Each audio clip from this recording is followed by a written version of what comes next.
Mormon, chapter 5, verse 1. And it came to pass that I did go forth among the Nephites, and did repent of the oath which I had made that I would no more assist them. And they gave me command again of their armies, for they looked upon me as though I could deliver them from their afflictions. 2. But behold, I was without hope, for I knew the judgments of the Lord which should come upon them.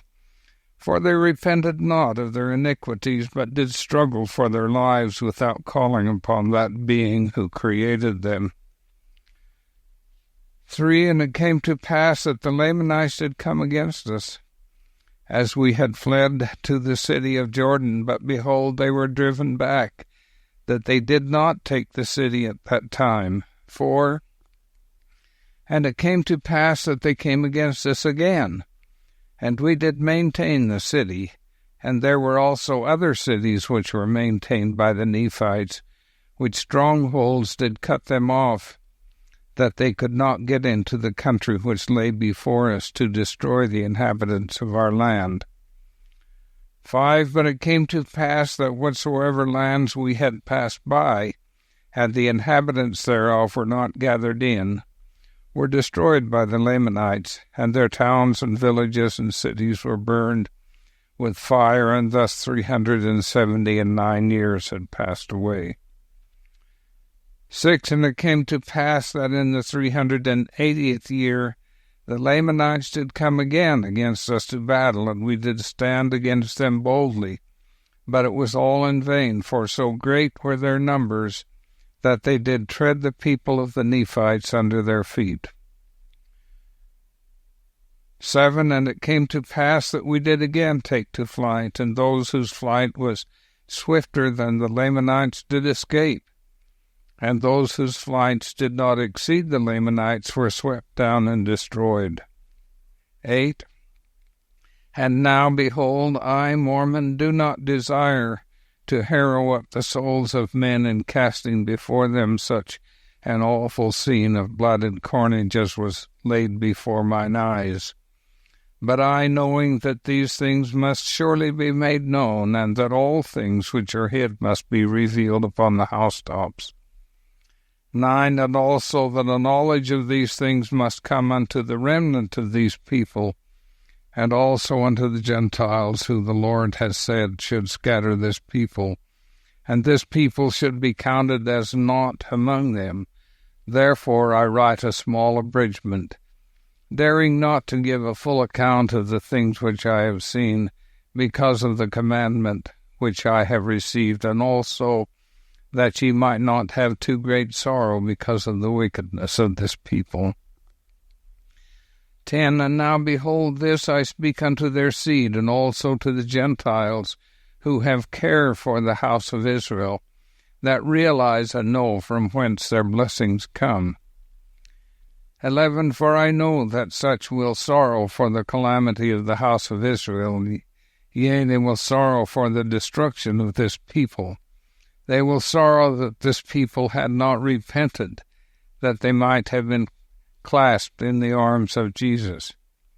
12. Now these things are written unto the remnant of the house of Jacob, and they are written after this manner, because it is known of God that wickedness will not bring them forth unto them. And they are to be hid up unto the Lord, that they may come forth in his own due time. 13. And this is the commandment which I have received, and behold, they shall come forth according to the commandment of the Lord, when he shall see fit in his wisdom. 14. And behold, they shall go unto the unbelieving of the Jews, and for this intent shall they go, that they may be persuaded that Jesus is the Christ, the Son of the living God, that the Father may bring about, through his most beloved, his great and eternal purpose in restoring the Jews, or all the house of Israel, to the land of their inheritance, which the Lord their God hath given them, unto the fulfilling of his covenant. 15. And also that the seed of this people may more fully believe his gospel, which shall go forth unto them from the Gentiles, For this people shall be scattered, and shall become a filthy and a loathsome people, beyond the description of that which ever hath been amongst us, yea, even that which hath been among the Lamanites, and this because of their unbelief and idolatry. 16. For behold, the Spirit of the Lord hath already ceased to strive with their fathers, and they are without Christ and God in the world, and they are driven about as chaff before the wind. 17. They were once a delightsome people, and they had Christ for their shepherd, yea, they were led even by God the Father. 18. But now, behold, they are led about by Satan, even as chaff is driven before the wind, or as a vessel is tossed about upon the waves, without sail or anchor, or without anything wherewith to steer her, and even as she is, so are they. 19. And behold, the Lord hath reserved their blessings, which they might have received in the land, for the Gentiles who shall possess the land. 20. But behold, it shall come to pass that they shall be driven and scattered by the Gentiles, and after they have been driven and scattered by the Gentiles, behold, then will the Lord remember the covenant which he made unto Abraham and unto all the house of Israel. 21. And also the Lord will remember the prayers of the righteous, which have been put up to him for them.